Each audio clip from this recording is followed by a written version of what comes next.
Jadi mungkin apa yang menjadi tugas saya ya hanya menjadi pelengkap, hanya menebalkan, ya makanya saya kalau beliau tahu Jakarta, beliau Jakarta tahu, tahu-tahu saya di Jakarta. Tapi yang ingin kita sampaikan bahwa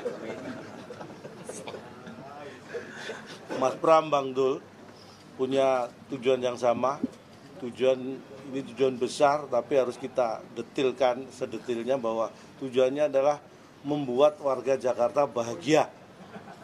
Dan tugas saya adalah bagaimana supaya tujuan dari Mas Pram dan Bang Dul membuat warga Jakarta bahagia ini bisa segera diwujudkan. Makanya kita ingin dalam mencapai membahagiakan warga Jakarta pun kita gunakan dengan cara-cara yang bahagia. Karena dengan cara bahagia dan dengan orang-orang yang sudah bahagia seperti Mas Pram dan Bang Dul inilah, maka kita punya modal untuk bisa membuat warga Jakarta bahagia. Mungkin itu garis besarnya yang bisa saya sampaikan. Ke depannya kita akan berjuang bersama untuk membahagiakan warga Jakarta. Silakan kalau ada mau tanya. Mungkin sudah ada akan mengajak public figure lain untuk gabung ke tim ini, dan apakah tadi sudah ada pembahasan visi dan misi? Visi dan misi sudah ada pembahasan karena sudah kita juga pasangan yang lebih awal ya merumuskan visi misi dan menyampaikan visi misi itu. Jadi kalau tadi kaitannya dengan apakah public figure dan sebagainya, justru banyak sekali teman-teman yang menghubungi saya secara pribadi untuk ingin bergabung di tim ini untuk membantu memenangkan Mas Pram dan Bang Dul untuk membahagiakan warga Jakarta. Jadi banyak sekali, tentunya itu akan jadi pertimbangan kita. Tapi yang pertama adalah bahwa itu mewujudkan bahwa support dari teman-teman itu sangat luar biasa. Itu yang modal yang kita butuhkan juga. Cak, yang kita tahu kan Pak Ahmad Riza Patria yang sekarang menjadi ketua tim ses RK Suwono ini kan merupakan mantan wakil gubernur DKI selama 2 tahun. Nah, kalau dari Cak Lontong sendiri agar bisa bersaing dengan Pak Ariza tuh gimana? Karena ada bekal pengalaman itu. Iya, mungkin POV-nya yang harus dilihat ya. Yang bersaing itu sebenarnya bukan saya.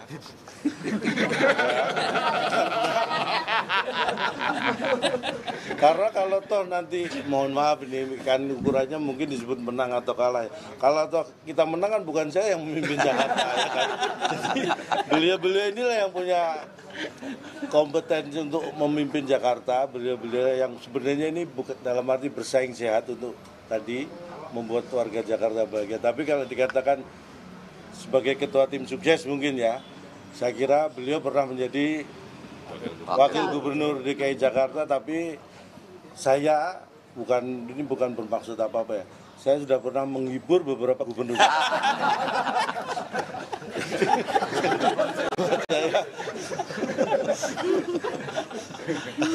Artinya saya punya kontribusi sudah membahagiakan beberapa gubernur Jakarta. Gitu.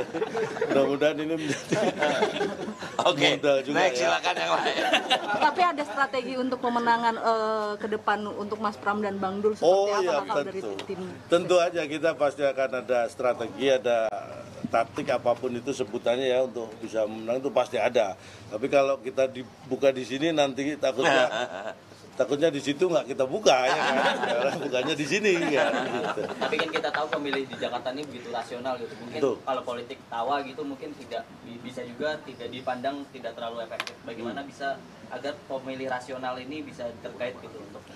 Saya kira itu hal yang mungkin tidak harus kita pertentangkan ya. Karena rasional itu kan yaitu dari bagaimana kita menggunakan akal kita untuk bisa menghadapi dan menerima masalah. Tetapi bahwa tawa itu sebuah konsep pendekatan sebenarnya. Jadi itu hal yang sangat berbeda dan tidak untuk dipertentangkan. Bukan berarti yang tertawa itu nggak rasional. Dan bukan berarti yang rasional itu nggak bisa tertawa. Bukan. Tertawa itu justru identifikasi sebuah kerasionalitasan kita. Jadi orang yang rasional itu pasti punya sense of humor. Jadi kemampuan tertawanya tidak diragukan. Nah, tapi yang rasional itu bisa kita gunakan untuk mengontrol ketawa. Jadi ketawa yang tidak terkontrol itu menunjukkan rasionalitas yang kecil ya. Makanya ibaratnya ya tertawa itu sehat, tapi semua ada batasannya ya kan. Ketika kita harus serius, kita serius. Ketika kita harus menghibur, kita menghibur. Jadi tertawa itu sehat, tetapi jangan tertawa terus-terusan. Karena kalau Anda tertawa terus-terusan, niscaya Anda akan dijauhkan dari pergaulan. Oke teman-teman, terima kasih ya. Cukup ya.